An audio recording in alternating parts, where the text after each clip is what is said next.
We have another midweek NASCAR Cup Series race coming up on Wednesday night at Martinsville. The first race under the lights Martinsville has ever had, I believe, in the Cup Series. They just got lights installed, and they're going to try them out on Wednesday night for the Blue-Emu Maximum Pain Relief 500, and should be a fun one both for DFS and for racing. So let's dive in and break this down from a DFS perspective. Welcome on into the Heat Check Fantasy Podcast, powered by numberFire. That's right here on the FanDuel Podcast Network and numberFire.com. My name is Jim Sonis. I am a senior writer and analyst for numberFire.com, here to break down the Blue-Emu Maximum Pain Relief 500 from a DFS perspective.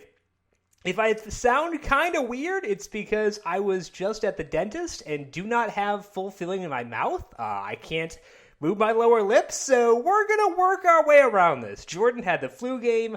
I have the numb tongue mouth situation podcast here for today. Need the shelf life, need to get the podcast to all of you, so we're going to plow through this and see how things go, but just as a heads up, if it sounds a little weird, that is why.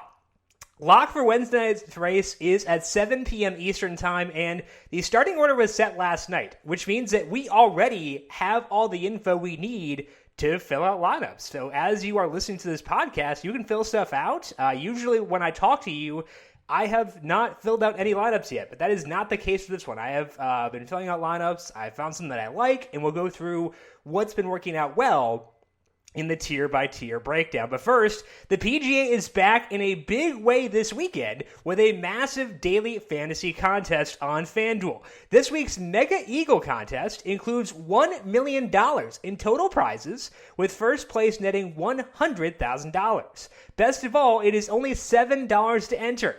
To get yourself a chance at all that cash, go to FanDuel.com or download the FanDuel app. Eligibility restrictions apply.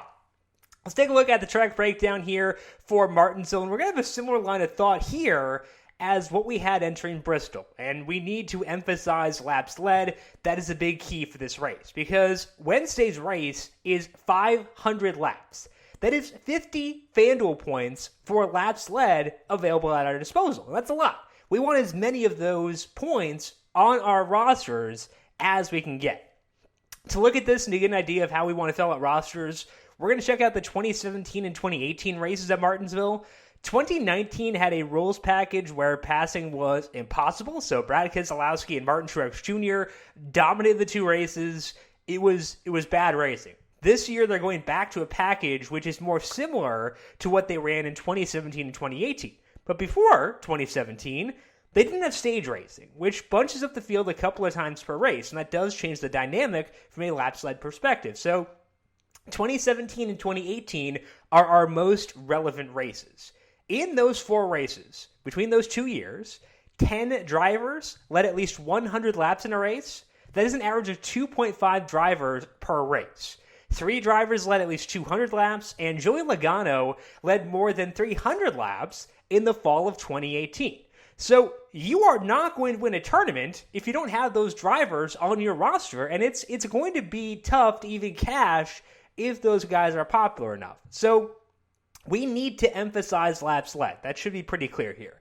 And it's actually even more important than it was in Bristol. In the Bristol race, we saw some guys who led a bunch of laps, like Ryan Blaney, have problems. When someone leads laps and then crashes, it lowers the number of laps available to lead for contenders. And that makes it more likely that we'll see place differential drivers crack the perfect lineup. But crashes in Martinsville are less common than they are in Bristol. So the odds that someone who leads a bunch of laps crashes and does not finish well are lower. If we look at those 10 drivers to lead 100 or more laps, 8 of them finish in the top 4 spots. So you definitely need 2 lap leaders per lineup that you fill out on FanDuel. And you may even need 3, and you could potentially get 3 as well, as we'll discuss later on. Those lap leaders are going to have to start at the front of the pack. Of the 10 drivers to lead 100 or more laps, 9 started in the top 10 spots, and all 10 of them started 14th or higher. It is hard to work your way through the pack here, at least in a hurry, so drivers who lead laps are going to start at the front. And that does fit well with how the starting order was set last night. The top 12 cars in owner points drew to set the top 12 starting spots. So the 12 best drivers, at least in theory, from the first 10 races of the year are occupying the top 12 spots in the order. So the guys most likely to lead laps are starting at the front. Anyway, it takes a lot of the guesswork out here. We kind of know who's going to lead laps, and those guys are starting at the front of the pack. The question is, how much does it matter whether they're in the front half of that 12 or in the back half? The answer is that it kind of doesn't, but it will influence which other drivers you use in your lineup. In all four of those races, in 2017 and 2018, the driver who led the most laps started ninth or lower. The driver who led the second most laps started in the top 5. And this is pretty easy to explain anecdotally. Early on, the driver who led laps started out front. If you take the lead on, let's say, like lap 10, you may hold that lead the rest of the first stage. But as the race goes along, the cream rises to the top no matter where they start the race. So someone who starts ninth can eventually take command and lead the rest of the race. So that is why we see this split where the driver who leads the most laps may not start all the way at the front, but there will be someone at the front who does lead laps early on. This is perfect for the waves approach we discussed in Bristol and in Charlotte. So let's say you love Denny Hamlin, who is starting 12th. You can still use Denny Hamlin. He can win from that spot. But what you'll want to do is pair him with a Wave 1 driver who can lead laps early on. That way, you're not sacrificing upside while Hamlin works his way up through the pack and toward the lead. You're not giving up laps led early on in the race. This does not mean you have to use the waves approach, though. It's a viable approach. We don't have to use it. It is very possible your two favorite drivers from this race all drew top-end starting spots. The top two guys in my model are starting 3rd and 5th. That's kind of how it happened for me. If that is true, use those drivers. There is enough upside to go around for every driver starting up there. The waves approach is just something to use if you want a driver starting in the back half of the top 12. The other things we discussed in Bristol are, as being keys, were mid-range drivers who can lead laps and being willing to punt. And both those are relevant here once again. We'll go through some mid-range guys I like in the tier-by-tier breakdown, but there are two advantages to using mid-range drivers. The first is that it could give you a more balanced roster. If one of your dominators is cheaper, that's a good thing. Alternatively, it could give you 3 lap leaders if you have the salary to squeeze that in. And that's an option here, and there are ways to do so. And as I mentioned, I've been filling out lineups. You can make that happen. So mid-range drivers who can lead laps are huge here. Punting is in play too, and it can help you squeeze in that 3rd lap leader at times. The attrition at Martinsville is lower than in Bristol, which means that drivers running further back won't get artificially good finishing positions. But there will be some incidents, and the pool of drivers who can get a good finish is larger here than it is at a track where equipment matters more. So both those things are conducive to punting. So all in all, our approach here is going to be pretty similar to what it was in Bristol. We want to emphasize laps led above all else. It is totally okay to load up on drivers starting within the first few rows. If you have 3 drivers starting in the top 6, if you can afford it, that's not a terrible idea if you think all 3 can lead laps. If you do want to drift further back, I would try to pair them with a driver who is starting up at the front to give you that waves approach and not sacrifice laps led early on. Mid-range plays are swing options, where if they can lead laps, that's awesome. If not, they are good for place differential, as long as they are not depriving you of extra chances at lap leaders. Like Jimmy Johnson is 10-2 this week. If you can use Jimmy Johnson, he's in a good spot. He's starting 21st. But if he comes at the expense of a lap leader, that's where you want to have some pause and potentially spend down and look elsewhere. That's what we should view mid-range drivers for this week. The value plays should be place differential options, and they are available on this slate. There are some guys outside the top 24 even who are viable, and we should be willing to use super cheap drivers if it gets us access to more upside elsewhere in our lineup. So be willing to punt, emphasize laps led, and look for mid-range drivers who can lead laps. If you do that, you should have some good lineups on Wednesday night. With that said, let's go through our tier-by-tier breakdown here on FanDuel, starting off with Kyle Busch at $14,500 through Chase Elliott at $12,500. And all 5 of these drivers in this tier are in the top 6 of my model, and they're all starting 5th or lower. So that means we can play things pretty straight up here. My model has this tier ranked Martin Truex Jr., Kevin Harvick, Brad Keselowski, Kyle Busch, and Chase Elliott.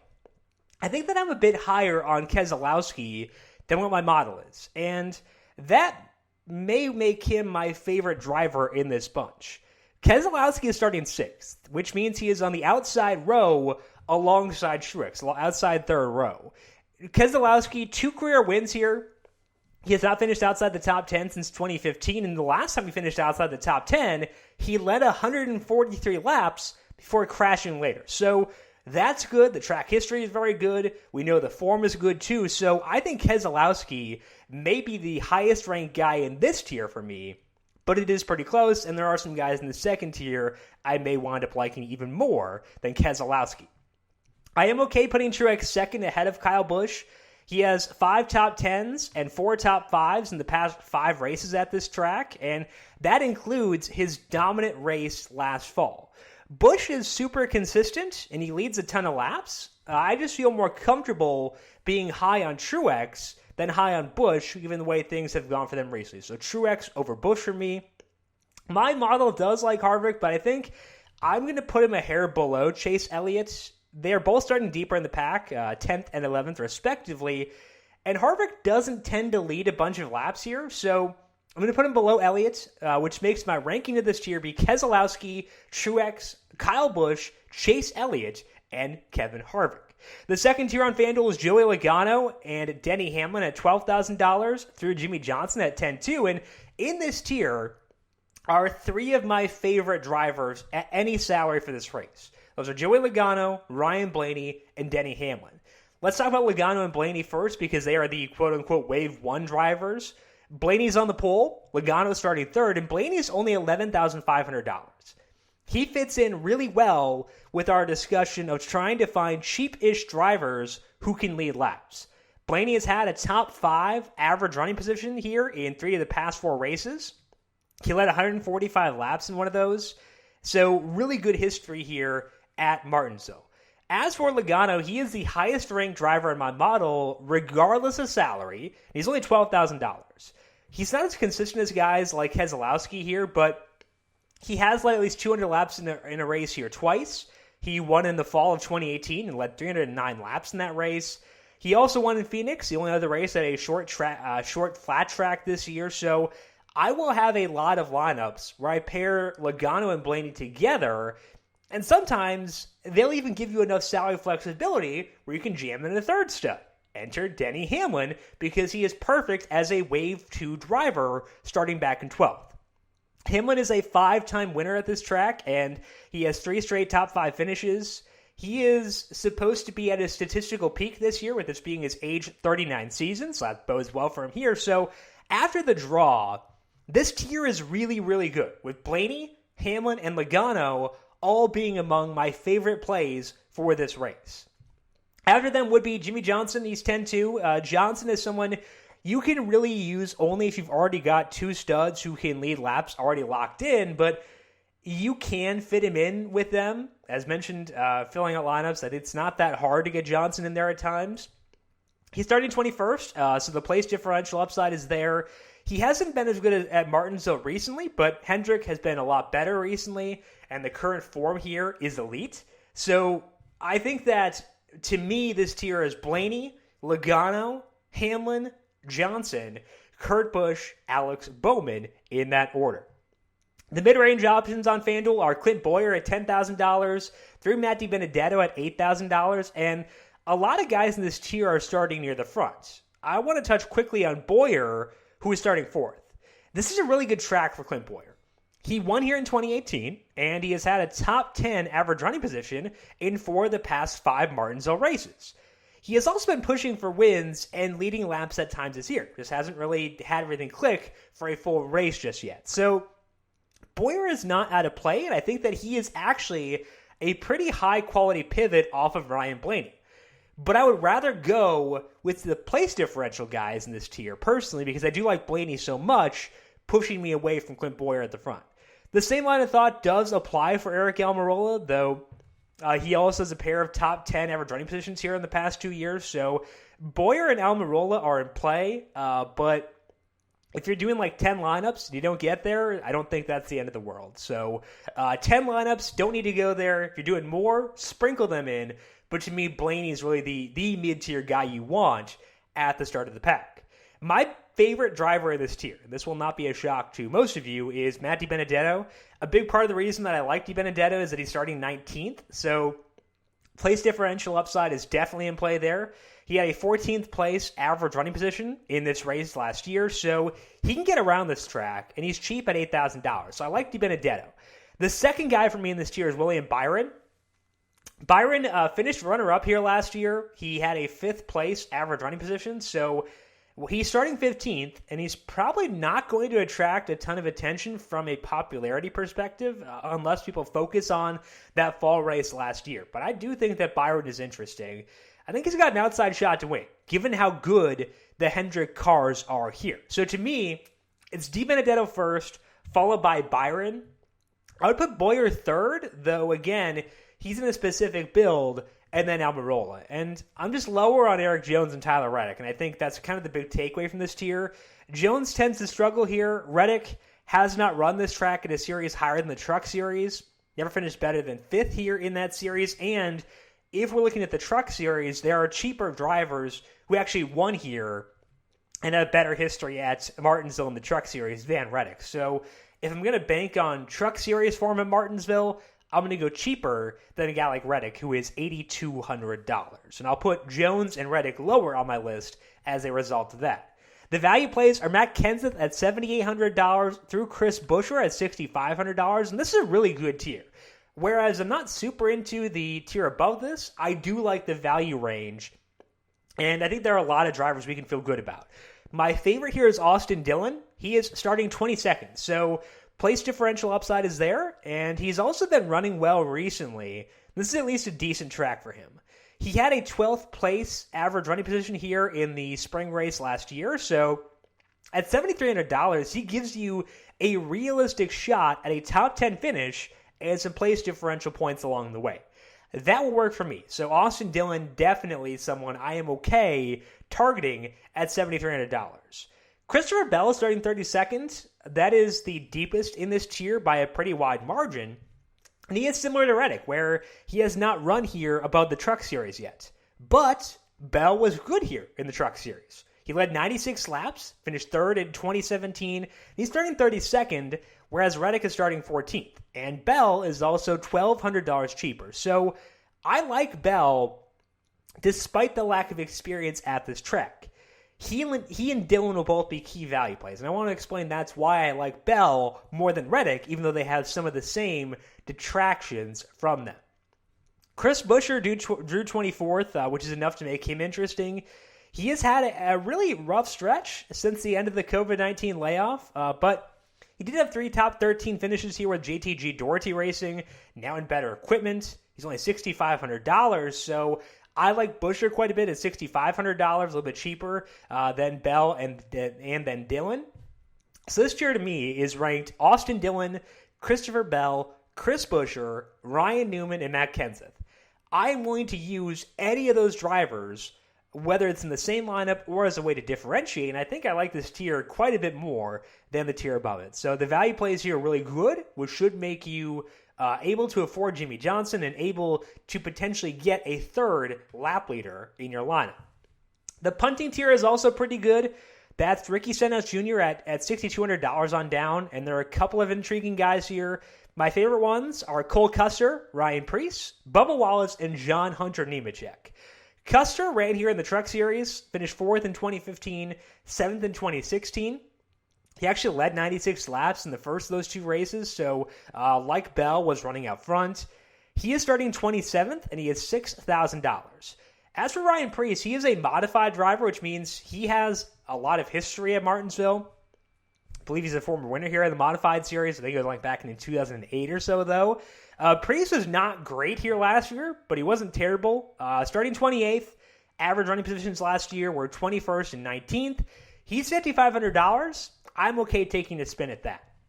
As for John Hunter, Nemechek, and Bubba Wallace, they are starting higher in the order. Nemechek is not 18th, Wallace is 23rd, but I'm still at least interested and willing to use them. Both these guys are former winners here in the Truck Series. Bubba won twice, back in 2013 and 2014. Nemechek won in 2018. Bubba finished 13th here last year, and the equipment this year seems to be better for Wallace than it was previously. So because Bubba is cheaper than Nemechek and starting deeper in the pack, I prefer Bubba between the two, but both these guys are in play.